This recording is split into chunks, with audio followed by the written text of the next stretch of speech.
이번 시간에는 16장 일부로 하나님의 복수의 시작, 첫 번째 대접 쏟다라는 제목으로 나누고자 합니다. 이제 15장 3막으로 휴거된 성도들이 하늘로 올라가 7 대접을 든 천사와 함께 서게 됨으로써 하늘의 알곡과 땅의 가라지로 완벽히 분리되어집니다. 지금부터는 최종 심판을 위한 하늘의 심판 법정 행사를 끝났기 때문에 이제 이 땅의 가라지들을 심판할 일만 남았습니다. 이 장면이 바로 16장에 등장하는 첫 번째부터 7번째 대접 심판입니다. 다만 여기서 순차적으로 보면 6번째부터 7번째 대접 사이에 19장 예수님의 지상 강림 장면이 삽입되어 있고 17장, 18장에서 음녀와 바벨론의 멸망을 별도로 다루고 있습니다. 그리고 현재 상황은 신약교회가 휴거되어 신약시대가 종료된 상태이며 지금부터는 불신자에 대한 심판이 시작되지만 구약을 완성하기 위한 시간의 시작이기도 합니다. 또한 첫 번째부터 네 번째 심판은 각 심판이 시작되었음을 알리는 신호탄과 같은 역할을 합니다. 즉, 첫 번째부터 네 번째 인 심판을 통해 7인 심판이 시작되었음을 알 수 있고 첫 번째부터 네 번째 나팔 심판을 통해 7 나팔 심판이 시작되었음을 알 수 있으며 첫 번째부터 네 번째 대접 심판을 통해 7 대접 심판이 시작되었음을 알 수 있습니다. 그리고 첫 번째부터 네 번째 심판은 거의 동시에 일어나는 심판으로 심판 기간이 매우 짧습니다. 따라서 5번째부터 6번째 심판이 각 심판의 핵심 메시지이자 독특성이라고 할 수 있습니다.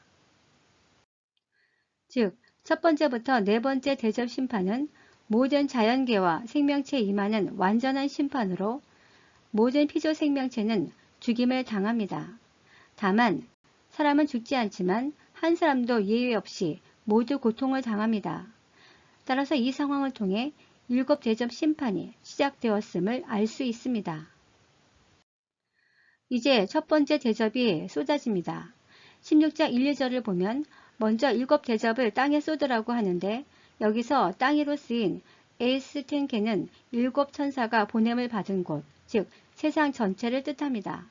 악하고 독한 종기가 나더라 에서 나더라로 쓰인 에게네토는 발생하다라는 뜻을 지닌 기노마이의 부정 과거형으로 악성 종기가 급작스럽게 발생해 도처로 확산되고 있는 공포스러운 광경을 연상시킵니다.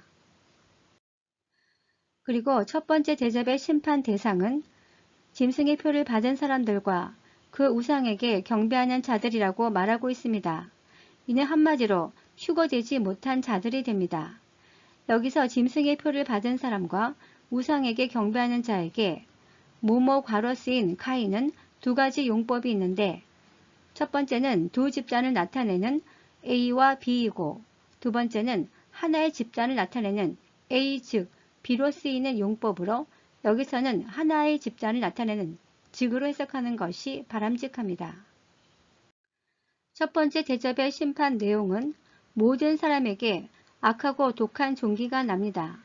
여기서 종기로 쓰인 헬코스는 종양, 문둥병 등으로 사람이나 동물에게 생기는 피부병의 일종을 말합니다. 그리고 첫 번째 대접의 핵심은 한 사람도 예외 없이 모든 사람에게 악성 종기가 발생한다는 점과 그럼에도 불구하고 아무도 죽지 않는다는 사실입니다. 계시록 16장 2절을 보면 이들이 죽었다라는 표현이 없는 것으로 보아 일시적으로 심한 고통을 당하는 것으로 보이며 또한 7 대접은 완전 심판이므로 이 땅에 남아있는 모든 사람들이 예외 없이 독한 종기가 난다는 점입니다.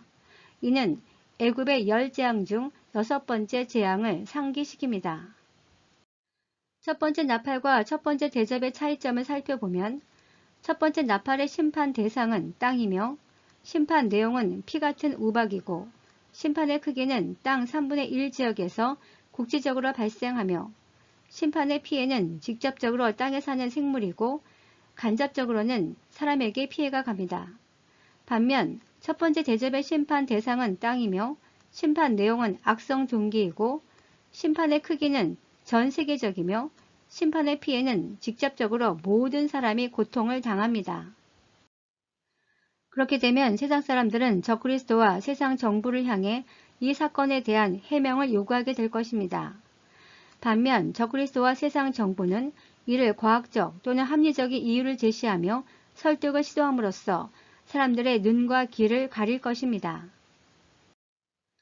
이제 두 번째 대접이 쏟아지는데 16장 3절을 보면 먼저 죽은 자의 피같이로 쓰인 하이마 호스니크루는 피가 강조된 구문으로 그 바다가 피로 물든 바다임을 강조하고 있고, 모든 생물로 쓰인 파사푸시케 조에스를 직역하면 모든 생명의 영혼으로 창세기 1장 21절에 나오는 움직이는 모든 생물을 지칭하는 히브리적 표현입니다.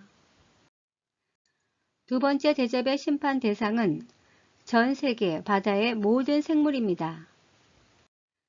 또한 두 번째 대접의 심판 내용은 전 세계 모든 바다가 피로 변합니다.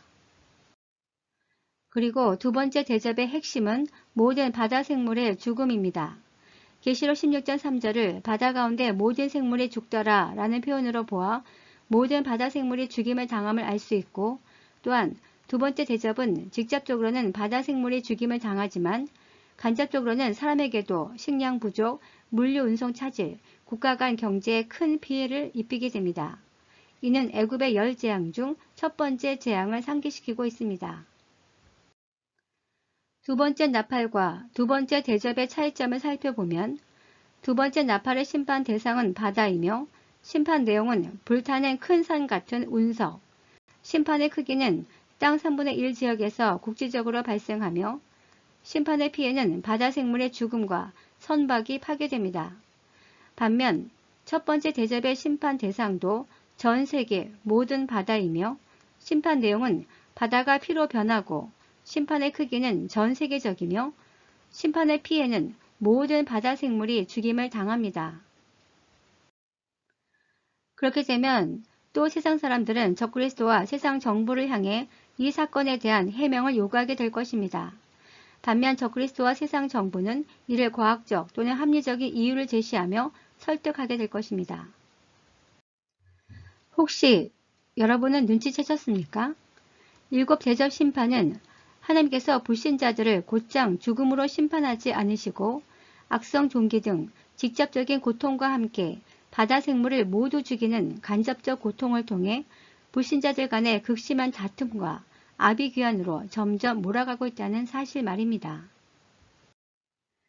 다음 시간에는 16장 2부로 하나님 복수의 시작 세 번째부터 네 번째 대접에 대해서 다루고자 합니다. 감사합니다.